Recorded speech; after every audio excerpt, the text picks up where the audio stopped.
बिहार के टुटपुंजिया भाजपाई नेताओं को तो हम गिनते भी नहीं है।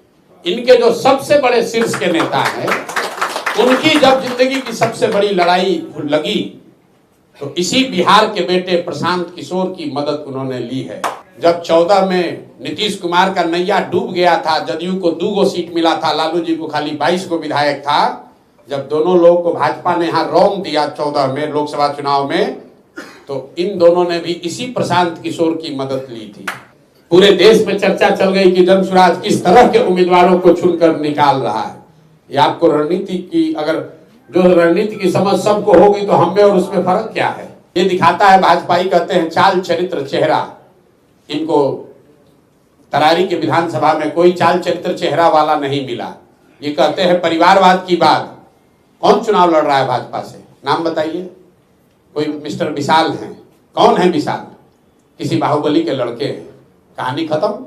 चाल चरित्र चेहरा परिवारवाद पर सारे दावे खोखले हो गए। बता दीजिए, इसमें किसी के पिताजी अगर विधायक हो, कोई राजनीतिक परिवार से हो, इन चारों पर किसी तरह का इनके चरित्र पर आरोप हो, कोई इसमें बाहुबली हो, शराब माफिया हो, कोई बालू का काम करता हो, ठेकेदार हो, बदमाश हो, तो आप जरूर हमारी गर्दन पकड़िए। और अगर मान लीजिए कभी गलती से घोषणा हो भी जाएगी तो हम लोग कैमरे पर आकर माफी मांगकर उसको वापस लेने में भी हिचकेंगे नहीं।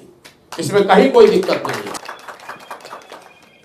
साथियों, बहुत बहुत धन्यवाद आप सबके पेशेंस के लिए। पहले तो आपको थोड़ा देर इंतजार करना पड़ा है, हम लोग थोड़ा देरी से आए हैं, उसके लिए माफ़ी चाहते हैं। जो रास्ता हम लोगों ने लिया था उसमें वन वे हो जाने की वजह से पता हम लोग को नहीं था, 15-20 मिनट हम लोग जाम में फंस गए। तो सबसे पहले मैं माफ़ी चाहता हूँ। अध्यक्ष जी की अनुमति से जिन्होंने घोषणा की है, फिर से मैं उसको दोहरा देता हूँ। 2 क्षेत्रों में, गया के बेलागंज और भोजपुर के तरारी क्षेत्र में जो जनसुराज के घोषित उम्मीदवार रहे हैं वो अलग अलग परिस्थितियों की वजह से बदले गए हैं। भोजपुर के तरारी में, जैसा कि आप जानते हैं, lieutenant general vice chief of army Shri Krishna Singh की जगह अब किरण जी जनसुराज की उम्मीदवार होंगी। उसी तरह बेलागंज में प्रोफेसर खिलाफत हुसैन की जगह अब अमजद साहब जनसुराज के उम्मीदवार होंगे। मैं अपने तौर पर प्रोफेसर खिलाफत हुसैन का और जनरल साहब का तहे दिल से शुक्रिया अदा करता हूं कि इन्होंने वो रास्ता जनसुराज को खोजने में, आगे बढ़ने में इन्होंने मदद करी है। हमें आपसे कुछ छुपाना नहीं है। बहुत लोग टीका टिप्पणी करेंगे, अरे भाई इन लोगों को तो पता नहीं था, जनसुराज ने पहली शुरुआत की, उसी में इनको धक्का लग गया। वो ठीक बात है, हम लोग नए हैं, नया प्रयास है, उसमें 1-2 स्टेप गलत हो सकता है, लेकिन हम लोग की ईमानदारी में, हमारे प्रयास की शुद्धता में कहीं कोई कमी नहीं दिखेगी। जिनको उम्मीदवार बनाया गया, अगर वो नहीं बन पा रहे हैं, वो भी आपके सामने बैठे हुए हैं। हम ये नहीं कह रहे हैं कि उनको किसी ने घेर कर हटा दिया, लेकिन ये जरूर हमने कहा भगवा प्रेस कॉन्फ्रेंस में कि जो व्यवस्था है वो प्रो इनकम्बेंट है। जो पहले से स्थापित दल हैं उनके लिए चुनाव लड़ना आसान है, नए लोगों का आकर चुनाव लड़ना बहुत मुश्किल है। आप देखिए, जनरल साहब से बड़ा इसका कोई उदाहरण नहीं हो सकता है।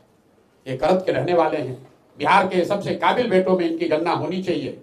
ये व्यक्ति बिहार का सियाचिन में सेना को लीड कर सकता है, देश में सेना को रिप्रेजेंट कर सकता है, लेकिन तरारी में चुनाव नहीं लड़ सकता है, अपने घर में चुनाव नहीं लड़ सकता है। क्यों? क्योंकि यहाँ के इलेक्टोरल रोल में, मतदाता सूची में इन्होंने अपना नाम दर्ज नहीं कराया है। तो भाई जो नौकरी में है, जहां पर वो नौकरी करता है, उसकी जिम्मेवार नागरिक होने के नाते ये जिम्मेवारी है कि वहां वोट दे। जनरल साहब नोएडा में रहते थे, नोएडा में इनका वोटर लिस्ट में नाम है, वहां से हम लोगों ने नोटिफाइड कॉपी यहाँ लगाया, फॉर्म 8 भी भरा और यहाँ के प्रशासन को यह अनुरोध किया कि इनका मतदाता सूची में यहाँ नाम शामिल किया जाए। लेकिन रूल का हवाला देकर यहाँ के प्रशासन और इलेक्शन कमीशन ने यह कहा कि 15 तारीख के बाद, जब आचार संहिता लागू हो गई, तो हम लोग नया मतदाता सूची में नाम नहीं जोड़ सकते। हम लोगों ने अपनी ओर से सारी कानूनी सलाह ली, जितने यहाँ कानूनविद हैं, यहाँ पर सुप्रीम कोर्ट में हर जगह बात की, कोई रास्ता नहीं मिला। तो हम लोगों ने जनरल साहब से अनुरोध किया। अब हमारे पास एक ही विकल्प जनसुराज के पास था, या तो हम लोग इसको राजनीतिक मुद्दा बनाते या फिर नेगेटिव सोच से हटकर एक पॉजिटिव प्रयास के लिए शुरुआत करें। जनरल साहब ने अपनी मुलाकात में मुझे बताया कि भाई प्रशांत जी, मैं तो बिहार में आपके जनसुराज के प्रयास से प्रभावित होकर बिहार में सेवा करने आया, तो अगर भगवान ये चाहते हैं कि पहले मैं सेवा कर लूं, उसके बाद किसी पद के लिए लड़ाई लड़ूं, तो इसमें दिक्कत क्या है?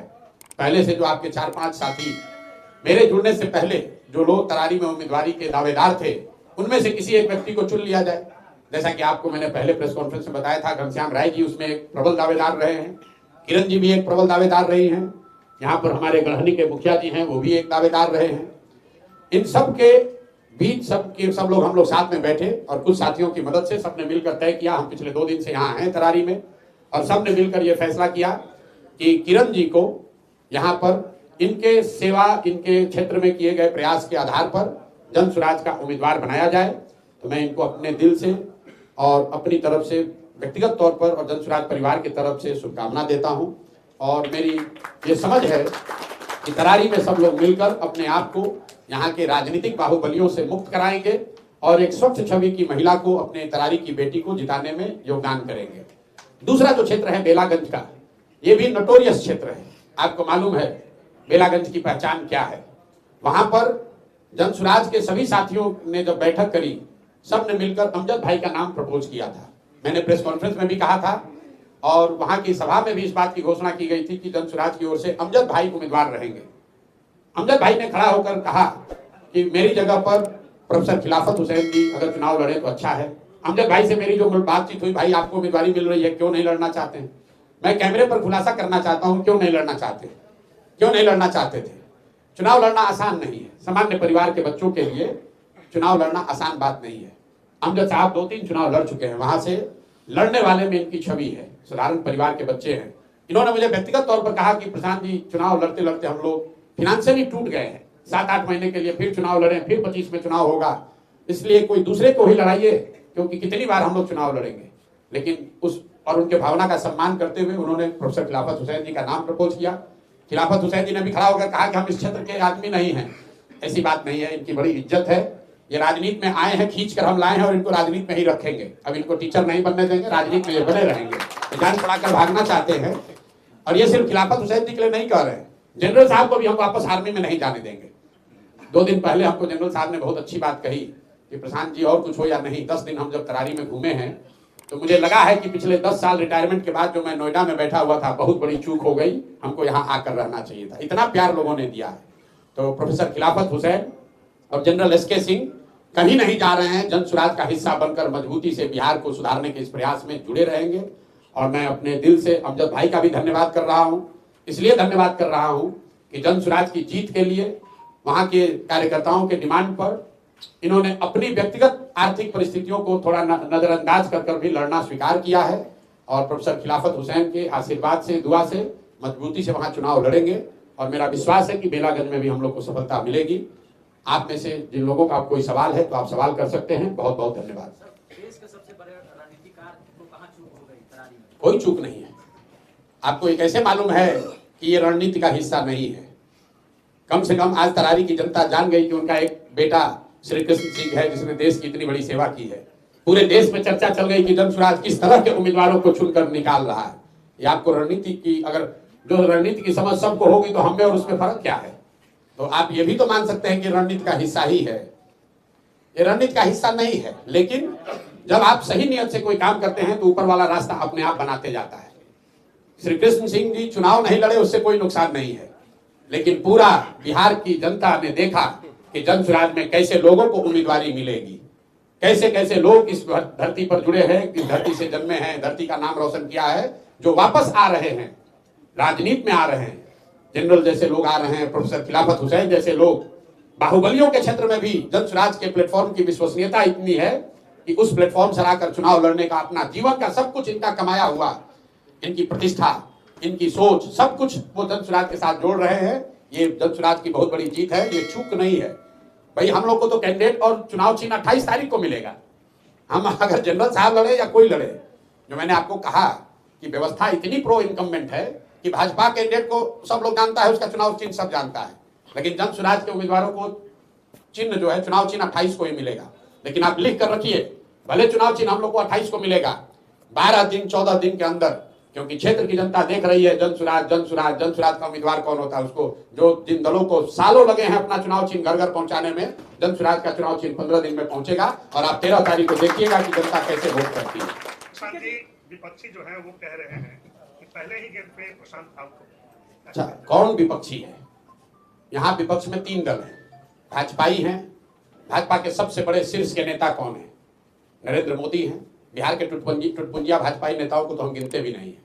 इनके जो सबसे बड़े शीर्ष के नेता हैं, उनकी जब जिंदगी की सबसे बड़ी लड़ाई लगी तो इसी बिहार के बेटे प्रशांत किशोर की मदद उन्होंने ली है। भाजपा के नेताओं को ये ध्यान रखना चाहिए, गुजरात के उनके नेता को सलाह देने का काम बिहार के इस लड़के ने किया था, तो इतना आसान नहीं है। दूसरा, अगर ये जदयू वाले कह रहे हैं तो आप सभी साथियों को याद होगा, जब 14 में नीतीश कुमार का नैया डूब गया था, जदयू को 2 सीट मिला था, लालू जी को खाली 22 को विधायक था।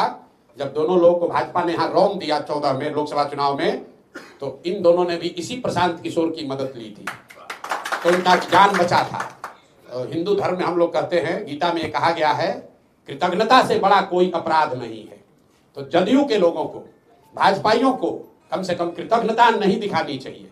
आज अगर हमने 11 में कंधा नहीं लगाया होता, हमने मोदी को बनाया नहीं है, लेकिन बनाने में कंधा जरूर लगाया है, तो इनको कृतज्ञ नहीं होना चाहिए। अगर हमने 14-15 में नीतीश कुमार की मदद नहीं की होती तो कहाँ रहते नीतीश कुमार, कहाँ रहते? तो मांझी जी को बनाकर संन्यास लेके बैठे हुए थे, कहाँ से बचते ये? अब आज हमको सिखा रहे हैं कि राजनीति कैसे होती है। उनका कहना काम है, कहने दीजिए। 13 को चुनाव होगा, 23 तारीख को दिखेगा कि चूक किससे हुई और किसको समझ ज्यादा है। नहीं, जन मैनिफेस्टो जो है वो दल का तो है, वो सामने है। 2 साल से मैनिफेस्टो को, उस विचार को हम लोग गांव-गांव रखे हैं। विधानसभा के स्तर पर जो मैनिफेस्टो है 28 के बारे में जारी करेंगे। 4 बार के पूर्व विधायक रहे हैं सुरेश पांडे, उसके उनका बेटा टिकट बीजेपी के टिकट चुनाव लड़ रहे हैं। दूसरी तरफ माले के 2 बार के विधायक रहे हैं। कितना टफ रहेगा जन स्वराज के लिए?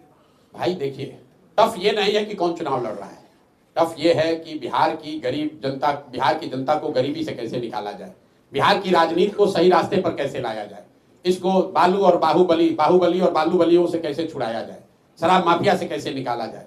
टफ ये है कि समाज के अच्छे लोगों को समझाकर, बुझाकर, प्रेरित करके कैसे राजनीति में वापस लाया जाए। टफ ये नहीं है। आप जिनकी बात कर रहे हैं, ये दिखाता है, भाजपाई कहते हैं चाल चरित्र चेहरा। इनको तरारी के विधानसभा में कोई चाल चरित्र चेहरा वाला नहीं मिला। ये कहते हैं परिवारवाद की बात। कौन चुनाव लड़ रहा है भाजपा से? नाम बताइए। कोई मिस्टर विशाल है? कौन है विशाल? किसी बाहुबली के लड़के हैं। कहानी खत्म। चाल चरित्र चेहरा, परिवारवाद पर सारे दावे खोखले हो गए। चाहे जनरल साहब चुनाव लड़ते, घनश्याम जी लड़ते या किरण जी लड़ते, ये इसमें से कोई किसी विधायक बाहुबली बालूबली का बेटा नहीं है। ये कोई प्रशांत किशोर का रिश्तेदार नहीं है। ये सब तरारी के लिए काम करने वाले लोग हैं, तरारी के लोग हैं, यहाँ जमीन के लोग हैं। चाहे प्रोफेसर खिलाफत हुसैन लड़े या अमजद साहब लड़े, ये दोनों हमारे रिश्तेदार नहीं हैं। दोनों के पिताजी, इनके परिवार में कोई विधायक नहीं है। ये अपने दम पर वहां के जनता के बीच में इन लोगों ने पहचान बनाई है। यही फर्क है भाजपा में, जदयू राजद में और प्रशांत किशोर जनसुराज में। उनके यहाँ पहले से पता है कौन लड़ रहा है। राजद को देखिए, रामगढ़ से कौन चुनाव लड़ रहा है? जगतानंद के लड़के लड़ रहे हैं। यहाँ से कौन चुनाव लड़ रहा है? यहाँ से तो राजद लड़ नहीं रहा है। बेलागंज से कौन लड़ रहा है? सुरेंद्र यादव के लड़के लड़ रहे हैं। और इमामगंज से कौन लड़ रहा है? मांझी जी की बहू लड़ रही है। यहाँ तो सबका बेटा और बहू ही लड़ रहे हैं। किसी को नया आदमी नहीं मिला है। जनसुराज ने जो वादा किया है कि हम आपके क्षेत्र के किसी न किसी काबिल व्यक्ति को चुनाव लड़ाएंगे, उसके पास पैसा कितना है, उसके पास बाहुबल कितना है, उसके पास संगठन कितना है, उसकी जाति की संख्या कितनी है, इसका कोई महत्व नहीं है। जो चारों उम्मीदवार जनसुराज का फाइनली तय कर दिए गए हैं, तरारी से किरण सिंह, बेलागंज से अमजद साहब, इमामगंज से जितेंद्र पासवान और रामगढ़ से सुशील कुशवाहा, ये चारों नाम आप मुझे बता दीजिए। इसमें किसी के पिताजी अगर विधायक हो, कोई राजनीतिक परिवार से हो, इन चारों पर किसी तरह का इनके चरित्र पर आरोप हो, कोई इसमें बाहुबली हो, शराब माफिया हो, कोई बालू का काम करता हो, ठेकेदार हो, बदमाश हो, तो आप जरूर हमारी गर्दन पकड़िए। और अगर मान लीजिए कभी गलती से घोषणा हो भी जाएगी तो हम लोग कैमरे पर आकर माफी मांगकर उसको वापस लेने में भी हिचकेंगे नहीं। इसमें कहीं कोई दिक्कत नहीं है। गलती हो जाए उसको सच्चाई स्वीकार करेंगे, माफी मांग लेंगे, भैया गलती हो गई, ये दूसरा नाम ले लो। गलती हो सकती है, लेकिन गलती को न मानना वो ठीक नहीं है। प्रधान जी, घनश्याम जी जो आपके बगल में बैठे हैं, जिनके बारे में आपने बताया कि उम्मीदवारी मिलती भी चर्चा की, ये क्षेत्र में पॉलिटिकली बहुत इन्वॉल्व भी रहते हैं, तो कौन सा रीजन रहा कि इनके ऊपर किरण जी थोड़ा सा आगे निकल कर उनको अपने कैंडिडेट? नहीं, ये कौन सा ऊपर नीचे की बात नहीं है। ये ऊपर नीचे की बात नहीं। जनसुराज का ये प्रयास ही है कि हर क्षेत्र से 4-5 अच्छे लोगों को चुना जाए और फिर उन 4-5 लोगों के बारे में जनता से भी पूछा जाए और उन 5 से भी पूछा जाए। घनश्याम जी ने खुद से कहा कि जनरल साहब जब चुनाव लड़ रहे हैं तो ये हमारे पिता तुल्य हैं, इनको हम लोग सब मदद करके चुनाव लड़ाएंगे। जब जनरल साहब की उम्मीदवारी तकनीकी वजह से रुकी तो घनश्याम जी पहले व्यक्ति हैं जिन्होंने कहा है कि नहीं, अब हम लोग को अपने बीच से, किरण जी हैं, बहन है हमारी, इनको, ये वहां क्षेत्र में लगी हुई हैं, इनको आगे बढ़ाइए। इससे कुछ अलग सवाल भी पूछ सकते हैं उम्मीदवारी से? नहीं, आप उम्मीदवारी तक रखिए, अलग सवाल तो रोज हम मिल ही रहे हैं, आपसे बात कर रहे हैं। क्या होगा किरण जी का, कुछ लोग लाइव में जुड़े हो, जानना है। लाइव प्रोफाइल क्या है भैया बताएं। मैं इतना जानता हूं किरण जी की पहचान एक ऐसे महिला की है जो यहाँ क्षेत्र के जनता के साथ, खासकर विशेषकर महिलाओं के बीच में अपने एनजीओ के माध्यम से, आज सेल्फ हेल्प ग्रुप के माध्यम से गरीब महिलाओं के रोजगार, पढ़ाई, स्वास्थ्य के क्षेत्र में काम करती रही हैं। पिछले कुछ सालों से सक्रिय हैं। तरारी से सक्रियता से बहुत दिनों से जुड़ी हैं, लेकिन पिछले कुछ सालों से ये लोग यहाँ सक्रियता से काम कर रहे हैं। और जो क्षेत्र में हम लोग सुने हैं, लोगों ने बताया है कि नहीं, ये महिला है। जनसुराज का एक और ये भी संकल्प है कि भाई 40 महिलाओं को हम लोग चुनाव लड़ाएंगे, तो उस तरीके से वो भी चीज हो गया। कुछ लोग बता रहे थे कि जनसुराज में युवा लोग नहीं लड़ रहा है, तो किरण जी को युवा ही माना जाएगा मतलब युवा ही है। महिलाओं का उम्र पूछना तो ठीक बात नहीं है, लेकिन युवा में ही इनकी गिनती होगी। अमजद साहब को युवा भी नहीं कहेंगे तो बुजुर्ग भी नहीं है, अधेड़ नहीं है। अमजद साहब का मारामारी हो जाएगा। और जितेंद्र पासवान जी जो चुनाव लड़ रहे हैं इमामगंज से, वो 45 साल से कम उम्र के हैं। और सुशील कुशवाहा जो रामगढ़ में चुनाव लड़ रहे हैं, वो और अमजद साहब दोनों मुझे लगता है कि अर्ली 50s में होंगे, 50 साल से थोड़ी सी इनकी ज्यादा उम्र होगी।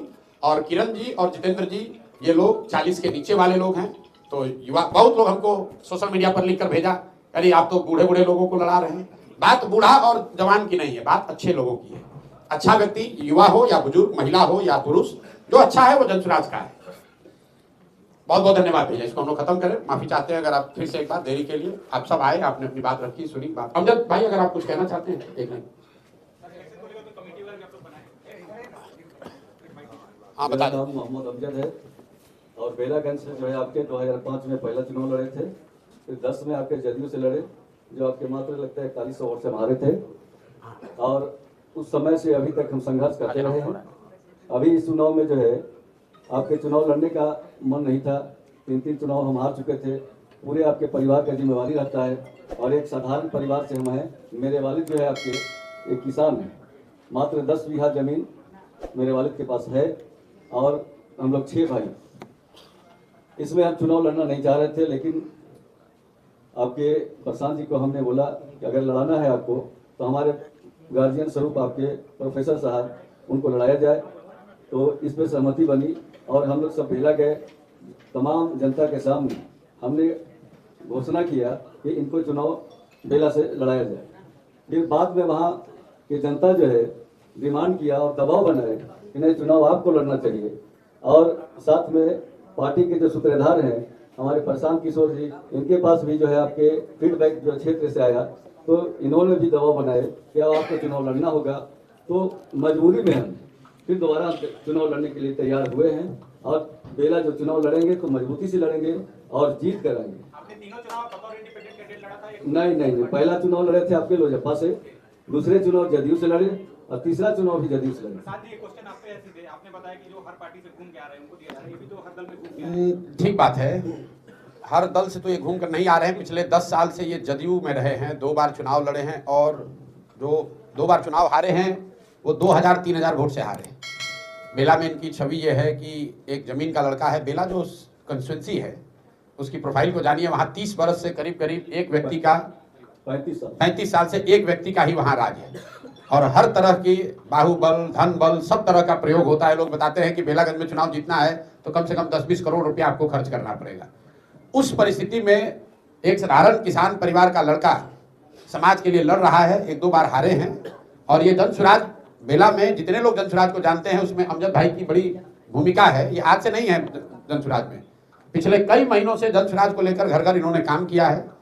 और हम लोगों ने जितना पता किया है, लोगों की ऐसी सोच है कि अमजद भाई बेहतर वहाँ कर सकते हैं और इसलिए इनको मौका दिया गया था। जैसा कि इन्होंने बताया, आर्थिक स्थिति, अदर परेशानियों की वजह से चुनाव 2 बार लड़ने के बाद जो स्थिति रही कि घर परिवार की भी चिंता करनी होती है, लेकिन सब लोगों ने मिलकर कहा है कि नहीं भाई आप लड़िए एक बार, फिर हम लोग आपके पीछे ताकत लगाएंगे। तो ये तैयार हुए हैं और इसके लिए मैं इनका शुक्रगुजार हूँ। उससे ज़्यादा खिलाफत हुसैन साहब का शुक्रगुजार हूँ कि जब इनको पार्टी ने जिम्मेवारी दी तो जीवन भर मैथमेटिक्स पढ़ाने वाले प्रोफेसर ने कुंवर सिंह जी की तरह तलवार उठाया और मैदान में उतरे। लेकिन अगर अमजद भाई तैयार हो गए हैं तो उतनी ही ताकत से अपने दुआ के साथ, अपनी सोच, अपने ईमान के साथ अमजद भाई की मदद करने के लिए भी तैयार हुए हैं, आपके सामने बैठे हुए हैं। और हम लोग को विश्वास है कि सब लोग मिलकर बेला में जो 35 साल से राजनीतिक जमींदारी चल रही है एक व्यक्ति एक परिवार की, उसको हम लोग तोड़ पाएंगे। बहुत बहुत धन्यवाद। किरण जी बोलिए। मेरा नाम किरण सिंह है, बिशनपुरा गांव में तरारी क्षेत्र से आती हूँ। मैंने वहाँ पे बच्चों को एक ग्रुप बना करके वहाँ के क्षेत्रों में मैंने उनके कंपटीशन का जैसे वो तैयारी करते हैं तो उन्हें बुक प्रोवाइड करना या फिर कुछ और भी कोई एसेट्स अगर उनको चाहिए होता है तो हम उनको प्रोवाइड कराते हैं। और खास करके महिलाओं के लिए 5-6 साल से हमने उनका रोजगार के लिए प्रयास किया है, क्योंकि प्रयास बहुत बड़े लेवल पे था, इसलिए सक्सेस तो नहीं है, लेकिन फिर भी उसको हम आप लोग तरारी के क्षेत्र में आइए, हमारा प्रोफाइल वहीं पता चलेगा। आपको हमारा प्रोफाइल अच्छे से नहीं बता सकते हैं। दूसरी बात ये है कि जो जन स्वराज परिवार जितने भी लोग हैं हमारे, उन्होंने हमें चुनाव बताया कि हाँ ठीक है आप लोग आइए, और जनता ने हमें भेजा है। बस एक चीज बता सकते हैं अपने बारे में, फिर से हम आपको बोलते हैं कि तरारी के क्षेत्र में आप लोग आइए, प्रोफाइल हमारी जनता बताएगी आपको। 2 बड़े-बड़े कैंडिडेट आपके सामने हैं, आप कैसे लड़ाई लड़ पाएंगे? कहाँ पाती हैं आप? चुनाव कैसे लड़ पाएंगे? चुनाव में कैसे जाएंगी आप? 2 बड़े प्रत्याशी हैं वहाँ। जी नहीं, मैं एक बात बताइए कि आपने कहा 2 बड़े प्रत्याशी चुनाव में सामने हैं। विशाल जो भाजपा के उम्मीदवार हैं, आप उनका जरा प्रोफाइल बता दीजिए, क्या प्रोफाइल है? किसी के लड़के हैं ये छोड़कर क्या प्रोफाइल है? कितना पढ़े हैं? आप जितने पत्रकार हैं बताइए कि विशाल जी जो भी हैं वो कितना पढ़े हैं, उन्होंने क्षेत्र की जनता के लिए क्या किया है, कितने गांव कितने घर में उन्होंने एक बार अपना दर्शन भी दिया है। भाई सुरेंद्र जी के लड़के लड़ रहे हैं बेलागंज में, क्या प्रोफाइल है उनका? दिल्ली में रहते हैं। तो भाई जब नेता का लड़का ही नेता बनेगा तो सामान्य परिवार के लड़के कहाँ जाएंगे? ये आप लोग पत्रकार हैं, आप बिहार के नागरिक भी हैं, आपको चिंता करने की जरूरत है। अगर गावस्कर का लड़का ही क्रिकेट खेलेगा तो सचिन तेंदुलकर कहां से आते? और अगर सचिन तेंदुलकर का लड़का ही खेलेगा तो विराट कोहली कहां से आएंगे? तो राजनीति में सिर्फ नेता का लड़के को ही आप प्रोफाइल वाला मानते हैं, और कोई जमीन पर काम कर रहा है, घनश्याम राय अगर काम कर रहे हैं तो इनका प्रोफाइल आपको जिला परिषद का दिखता है। लेकिन कोई लड़का अभी कल आया है, उसके बाबूजी वहां पर बाहुबली हैं, विधायक हैं, तो उसको आपका प्रोफाइल बड़ा दिखता है। राजू यादव भी है, जमीनी कर्ज करता है, दोनों की बात कर रहे हैं। बिल्कुल नहीं, मैं एक की बात कही, राजू यादव से लड़ाई इनकी होगी। राजू यादव वहां पर 10 साल से सीपीआई एमएल का एमएलए है, और एमएल गरीबों के नेतृत्व का, उनकी आवाज होने का दावा करता है। हम लोग आरा में बैठे हुए हैं, आरा में सबसे भव्य कोठी, सबसे भव्य मकान किसी का है तो इस क्षेत्र के सबसे पिछड़े तरारी विधानसभा क्षेत्र के विधान सभा में उम्मीदवार रहे, 10 साल से प्रत्याशी विधायक रहे, आज जो यहाँ माननीय सांसद बन गए, उनका घर का जरा फोटो निकाल कर आप लोग चला दीजिए। तो तरारी में जो गरीब जनता है, जिसको आप लोग कहते हैं एमएल का काडर है, वो 10-10 रुपया अपने बच्चों का पेट काट के एमएल जैसे दल को चलाने के लिए विचारधारा के नाम पर देता है। और गरीबों की राजनीति करने वाले ये लोग आरा में, सिवान में, जहां भी इनके नेता हैं, इनका जरा घर देखिए। वो तो बताते कि मेरा घर पावना में आरा में, तो कोई घर की बात नहीं करते सांसद। मेरे भाई हम चित्र जारी करेंगे, कल देख लीजिए अपना, अभी आरा का आपका फोटो जारी कर रहे हैं कि उनका घर कितना बड़ा है कि नहीं, आप देख लीजिए। सांसद महोदय की बात कर रहे हैं, सुदामा प्रसाद जी की। जी, एमएल के नेता कौन है? एमएल के नेता कौन है? वहां तरारी के विधायक कौन थे? तो घर किसका देखा जाएगा? अरे अभी तो आप कह रहे थे कि उनका बड़ा प्रोफाइल है। क्या? नहीं, अगर प्रोफाइल होने का मतलब यह है कि आपका घर कितना बड़ा है तो उनका बड़ा प्रोफाइल है। अगर प्रोफाइल होने का मतलब है कि आपके बाबूजी कितने बड़े नेता हैं तो उनका बड़ा प्रोफाइल है। हमारे बाबूजी तो नहीं मुख्यमंत्री हैं, किरण जी के बाबूजी विधायक बाहुबली नहीं है।